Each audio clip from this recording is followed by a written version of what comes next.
Hello everyone and welcome back to the channel. This is going to be a summary of war number 4 of the season. We went up against Salty. They played us very well. It was a very tight war. I had a little bit of a shorter war today. It's just going to be 4 apocalypse fights. We're going to see some fights that I took last season, like Node 26 Doom and Node 53 America Chavez. So those are fights that I practiced before. And in fact, I think I've seen every one of these matchups before. So going into this war, I didn't have a lot of nerves because I had already practiced the real thing. But we're starting with Jabari Panther on the vigorous assault node. This node is not too dangerous when you have a rank 4 apocalypse, but it is a good placement because she can be very dangerous if you get cornered. And in general, we're just trying to avoid her in the beginning. She throws a heavy attack, which is very nice. We're allowed to retaliate there. Just trying to wait out the unblockable. We're able to stun her into block. I'm trying not to parry. I'm trying to push her to her special 2. I'm trying to get to my special 2. That's my current goal.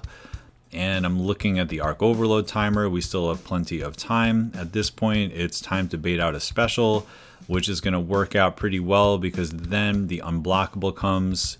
We're hitting into her as that happens. We have this very long special 2 that's going to eat up most of that unblockable. And now she's being friendly and doesn't throw her special 1. So we step back into one more special 2, and that's the end of Jabari. So yeah, a rank 4 apocalypse makes it not feel too dangerous there. No need for the white Magneto pre-fight. I used to request that just because I was less secure, but now that I fought her so many times, I really feel like it's not needed. So next up, we have iHulk on the masochism node, and masochism is completely turned off by Apocalypse because he has 100% ability accuracy reduction of Purify, and masochism is coded as a Purify. The thing about iHulk that makes Apocalypse bad is that there's going to be a lot of debuffs on him, which means all of that willpower healing is going to count as gamma, as well as if I throw my special 2, there's going to be a degeneration on him, which also is going to account for gamma. So essentially, the way we're playing him is we want to get the concussion up and keep it up. And then also I'm running the Pacify Mastery 3 out of 3. That just kind of worked out because I was doing the Aegon challenge and I was trying to fight the Wolverine with my 3-star Aegon. And I thought that Pacify would help with that. And then when I saw the war plan, I realized that it could also help with this fight. So we've got our concussion up. You can see his gamma is continuing to build. We're going to put the rest of the debuffs on, which is just the weakness. So now he's pretty much down. What I'm going to try to do is just kind of parry heavy for the rest of the fight and hope that when he goes down, it's during the middle of one of these parry stuns. Which hopefully happens. Hopefully we have enough of ability accuracy to just completely get rid of his second life. And I think one more heavy attack should do it. I guess we need one more after that. But yeah, here he goes. Nope, he's a tanky fellow. There it is. Okay, so that was during the stun. We stopped the second life. I did fight him on node 20 once, and I played it completely wrong, and it got sketchy, but there's a lot less going on the masochism node than there is on node 20, so that ended up being totally fine.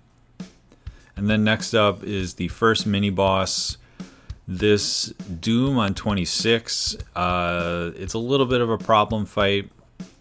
We're only facing a rank 3 today, so it's not going to be too big of an issue. I'm going to throw on Petrify because if I'm able to keep that up, it's going to stop the aura from ever proccing. My concussion can also stop it, but we're going to do the thing where I don't see the pre-fight, so I'm going to actually quit out of war.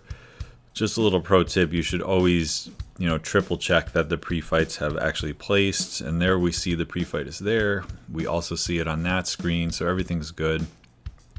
And the way I'm going to play this fight is the same as the last time.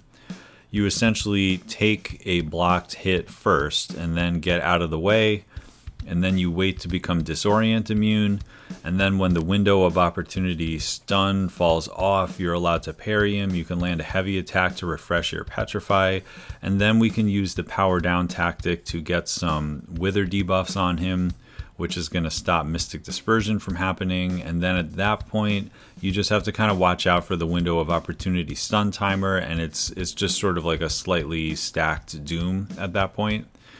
So yeah, we're doing advanced power boost because I would rather get to my special 2 and start using the power back boost as fast as possible. A couple things go wrong in this fight, but Apocalypse is pretty tanky. So we take the blocked hit, start dashing back. This is where I make a mistake because part of this node is right there. You can actually hold block after dashing back and get rid of the disorient. So I actually got rid of the disorient before I was immune to it, but fortunately we only needed like 2 more seconds and then we're good. So we landed the parry.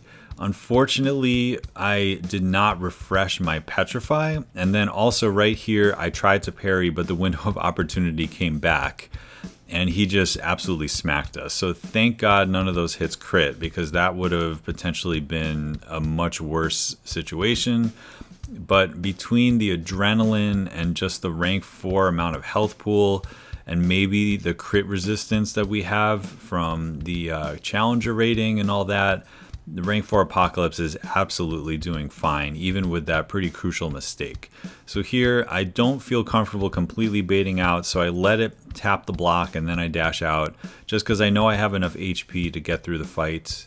There were some wither debuffs on him. They didn't really matter, but now, when the window of opportunity stun is down, we're mostly good to go, and that's mostly because of the fact that we have Wither up, the fact that we are able to stun, the disorient is completely gone. There's just not too much danger in the fight, unless if you do what I did, which was stun during that cooldown timer. So yeah, definitely dodged one there. If it was rank 4, that might have been a little dicier, but just a good reminder to myself to really pay attention to that, because that could have gone bad. And then we have this America Chavez mini. The very first time I took this, I was super nervous. I just thought that there was so much that could go wrong, because Apocalypse doesn't really have damage over time except off of his specials or countering a heavy. And countering her heavy is you don't want her to throw too many heavy attacks. And additionally, if you don't have power, polka dot power is not going to give you any power unless if there's a poison on you. So there's just things to consider here. I have the special 3 defense boost on, just in case I have to tank a special 3. Apocalypse will definitely survive it. She will go into like all of her dimensions, which isn't good. But we are mostly using the advanced power. I start the fight the same way. Block, punish the first hit, do a 5-hit combo, throw a special 1. This is going to refresh the read pre-fights. It's going to put Stunning Reflection on cooldown. Then we can do a light ending combo. Now we have some withers up. I like to try to just parry the special 1. Again, we punish the heavy of the first hit. Punish it again. Now she has 3 Utopian Parallels, so that actually isn't great. It means that her dimensions are going to start stacking. I throw the special 1 because I know I want to throw it again so that I can refresh the poison. We don't want to be using special 2s because the poison is the thing that turns off Stunning Reflection. But the poison lasts long enough that polka dot power is going to actually give you an entirely new special. We can freely stun her. We're doing plenty of damage. We're still stacking withers. There she does a 5-hit combo, and I'm able to react to it in time and punish it. And then the final special 1 gets her down. So that's about as smooth as that fight has ever gone for me. It felt really good for sure. I had a nice war. It was really nice after that 4 Loki war for me personally to have a pretty stress-free war. They were all Apocalypse fights, all ones that I had taken before. So I had my own footage to watch. And, aside from that little slip up with Doom, everything went fine. We did lose this war, and I gotta say, I'm kind of in shock that we lost, because we were definitely not the underdogs here. But I gotta hand it to Salty for sticking with it. They were definitely punching up, as some folks have said before when talking about war, and they clutched it out. Our defense got about as many kills as we could have expected, but we just ended up dying too much. Ironically, though, BG3 did pull out a perfect score for this one. We got another donut. So huge props to DLL, who was the lead planner again today. He's been planning all the wars, and it's just been fantastic. We've had some incredible scores, 2 donuts so far. And yeah, it stings a little bit when the battle group does so well, but we are an alliance of 30, and it is on everybody to contribute, including, you know, us being officers in BG3, making sure the other BGs are cranking it out. And I think we just had too many unfortunate mistakes pile up. You know, it wasn't any one person's fault. It wasn't about the plan. It was just about people going into fights and things not going as expected and not being able to react fast enough. So it doesn't feel great to be 2-2 after we started 2-0, but hopefully that means we'll start to get some matchups where we can win, build the rating back up again. And, you know, you really want to aim for like a 7-5 record so that you can sneak into Masters. Obviously, the more the better. So we are looking to finish out the rest of the week strong. And that's going to do it for today. So thanks for checking out this video, everyone. And I will catch you in the next one.